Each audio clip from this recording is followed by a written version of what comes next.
Hello बच्चों, class 12 physics start करते हैं आज की क्लास। आज की क्लास में मैं आप लोगों को इलेक्ट्रिक फील्ड की इंटेंसिटी बताऊंगा। इंटेंसिटी ऑफ इलेक्ट्रिक फील्ड क्या होती है। तो बच्चों, मैंने पिछले क्लासेस में आप लोगों को इलेक्ट्रिक फील्ड के बारे में बताया था। इलेक्ट्रिक फील्ड क्या होता है? जब कोई भी आवेश या कोई भी चार्ज कहीं पर रखा होता है तो उसका अपना क्षेत्र होता है, आप लोग जानते हैं। तो अगर उस आवेश के क्षेत्र में हम कोई दूसरा आवेश रखेंगे तो वो बल का अनुभव करेगा, उस पर एक बल लगेगा। तो जितना बल लगता है वही उसका जो है विद्युत क्षेत्र कहलाता है, इंटेंसिटी ऑफ इलेक्ट्रिक फील्ड कहलाता है। अगर कोई आवेश रखा हुआ है और उस आवेश के एरिया में, क्षेत्र में हम कोई दूसरा आवेश लाते हैं तो उसके ऊपर एक बल लगता है। अब कितनी प्रबलता का यानी कितनी तेजी का बल लगता है, वही चीज़ है इंटेंसिटी ऑफ इलेक्ट्रिक फील्ड। तो आइए बच्चों, इंटेंसिटी ऑफ इलेक्ट्रिक फील्ड जानते हैं क्या होता है। तो इंटेंसिटी ऑफ इलेक्ट्रिक फील्ड यानी वैद्युत क्षेत्र की तीव्रता की परिभाषा क्या है? एकांक धन परीक्षण आवेश पर लगने वाले बल को ही वैद्युत क्षेत्र की क्या कहते हैं? तीव्रता कहते हैं। ये चीज़ आप लोगों ने पढ़ रखा है।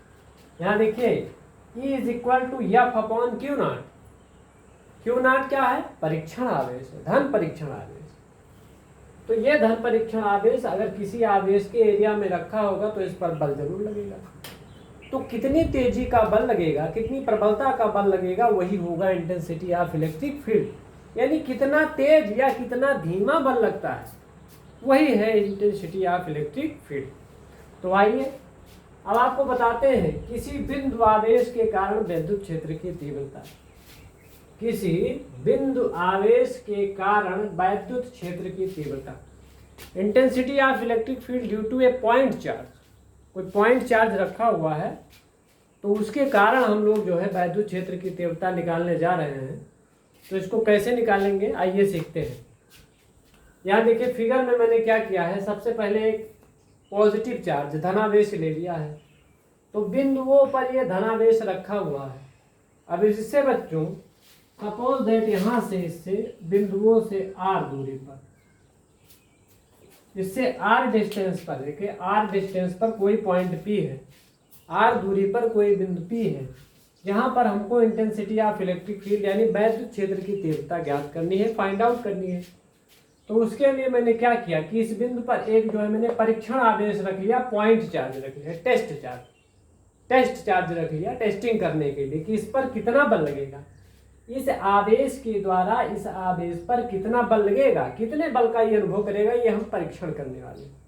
तो आइए कैसे परीक्षण करते हैं।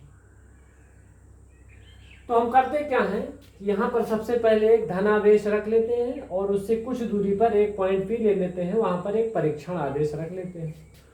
तो होगा क्या, जब दो स्थिर आवेश एक दूसरे के पास रखे हुए हैं तो उनके बीच एक स्थिर वैद्युत बल कार्य करेगा। क्योंकि आवेश स्थिर अवस्था में रखे हुए हैं तो जाहिर सी बात है इस पर एक स्थिर वैद्युत बल अवश्य ही लगेगा। तो वही स्थिर वैद्युत बल निकालेंगे पहले। तो यहाँ देखिए आवेशों प्लस क्यू तथा प्लस क्यू नॉट के बीच, यानी इस आवेश और इस आवेश के बीच लगने वाला जो वैद्युत बल होगा वो क्या। तो ये वैद्युत बल कहाँ से आएगा बच्चों, ये आएगा कूलाम के नियम से, कूलाम्स लॉ से आएगा। और मैंने आपको कूलाम्स लॉ पढ़ाया है। किन्हीं दो बिंदु आवेश के बीच में लगने वाला आकर्षण या प्रतिकर्षण दोनों आवेशों की मात्राओं के, क्वांटिटी के गुणनफल के अनुक्रमानुपाती और उनके बीच के दूरी के वर्ग के क्या होता है, व्युत्क्रमानुपात। That's means F is equal to 1/4 by epsilon not Q1 Q2 upon R square. उसी फार्मूले को यूज कर रहे हैं। तो यहाँ पर इस और इस आवेश के बीच में जो बल होगा F इज इक्वल टू क्या होगा, 1/4 by epsilon not Q not upon R square. क्योंकि पहला आवेश ये है और दूसरा आवेश ये है, तो Q नॉट और दोनों के बीच की R दूरी है तो R का स्क्वायर हो गया। ये फार्मूला किसके लिए है, निर्वात के लिए, क्योंकि यहाँ एप्सिलॉन नॉट केवल लगा हुआ है। निर्वात की वैद्युत तीव्रता मैंने यूज किया है बच्चों, ध्यान दीजिएगा। यहाँ पर कोई माध्यम मैंने नहीं लिया है, केवल वैक्यूम की स्थिति निर्वात के लिए, तो इसलिए यहाँ एप्सिलॉन नॉट यूज किया गया है। इसको निर्वात की वैद्युत तीव्रता बोलते हैं। तो अब जब बल निकल आया बच्चों, तो बल के बाद क्या होगा, वैद्युत क्षेत्र की तीव्रता निकालेंगे। क्योंकि हम लोगों ने पढ़ रखा है कि एकांक धन परीक्षण आवेश पर लगने वाला जो वैद्युत बल होता है वही उस बिंदु पर वैद्युत क्षेत्र की तीव्रता होता है, इंटेंसिटी ऑफ इलेक्ट्रिक फील्ड होता है। तो यहाँ पर E is equal to F upon Q naught लगाएंगे।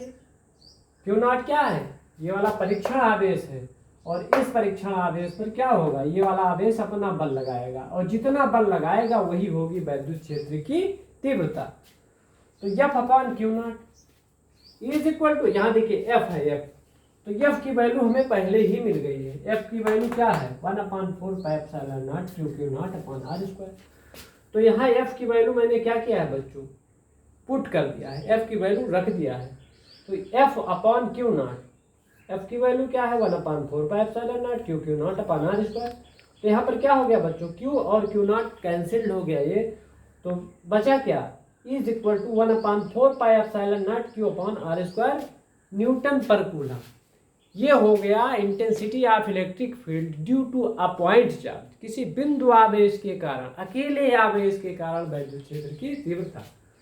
तो बच्चों वैद्युत क्षेत्र की तीव्रता क्या होता है, कोई भी आवेश जितने बल का अनुभव करता है उस बल की जो प्रबलता होती है, स्ट्रांगनेस ऑफ जो फोर्स होता है, उसी को कहते हैं वैद्युत क्षेत्र की तीव्रता।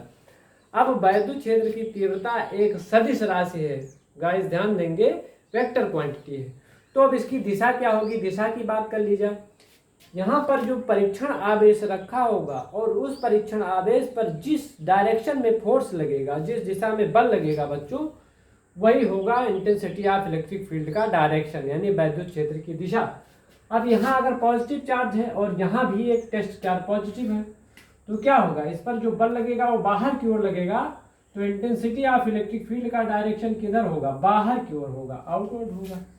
और यही चीज बच्चों, अगर यहाँ पर मैं पॉजिटिव के बजाय यहाँ पर क्या ले लेता, अगर मैं यहाँ निगेटिव चार्ज ले लेता कुछ सेकंड के लिए, देर के लिए, तो क्या करता है, इस चार्ज को ये अपनी ओर खींचता, तो इंटेंसिटी ऑफ इलेक्ट्रिक फील्ड का जो डायरेक्शन होता वो अंदर की ओर होगा। तो इंटेंसिटी ऑफ इलेक्ट्रिक फील्ड का डायरेक्शन क्या होगा, जिस दिशा में परीक्षण आवेश पर बल लगेगा वही होगी वैद्युत क्षेत्र की तीव्रता की दिशा। आई होप आपको बच्चों बहुत अच्छे से समझ में आया होगा। तो आज के लिए बस इतना ही। मेरा क्लास आप लोग लाइक और शेयर करना मत भूलें, और मेरे चैनल को जरूर सब्सक्राइब कर लीजिए।